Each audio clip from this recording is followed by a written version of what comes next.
Pemirsa, di tengah lonjakan harga telur ayam ras yang naik Rp1.000 per kerat atau menjadi Rp41.000 per kerat di pasaran saat ini, tak serta-merta berdampak pada naiknya pendapatan yang diterima sejumlah peternak ayam petelur. Betapa tidak penguatan harga produksi di tengah makin mahalnya biaya usaha justru membuat peternak tak menikmati untung, bahkan cenderung merugi saat ini.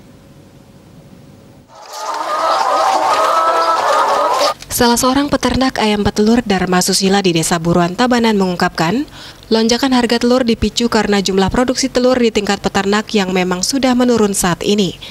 Sayangnya lonjakan harga produksi itu tidak lantas membuat peternak berada di posisi yang diuntungkan. Saat ini biaya produksi untuk pakan produksi pabrikan semakin mahal. Di sisi lain, untuk memanfaatkan pakan alternatif dengan mencampur sendiri jenis konsentrat dan jagung juga tidak murah karena biayanya hampir mirip dengan pakan pabrikan sekarang ini. Mahalnya biaya pakan ini bahkan sudah membuat sejumlah usaha peternak ayam petelur terpuruk.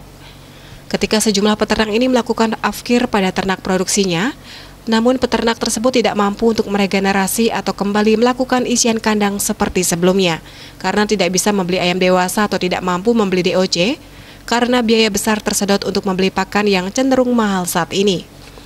Prediksinya bila harga pakan ini naik terus atau tidak dikendalikan oleh pemerintah, sedangkan sebaliknya harga telur di tingkat peternak justru ditekan, maka akan dipercepat kolapsnya usaha peternak ayam petelur nantinya. Pilihan peternak untuk mengangkat harga jual produksi juga tidak mungkin dilakukan di tengah melemahnya permintaan pasar saat ini.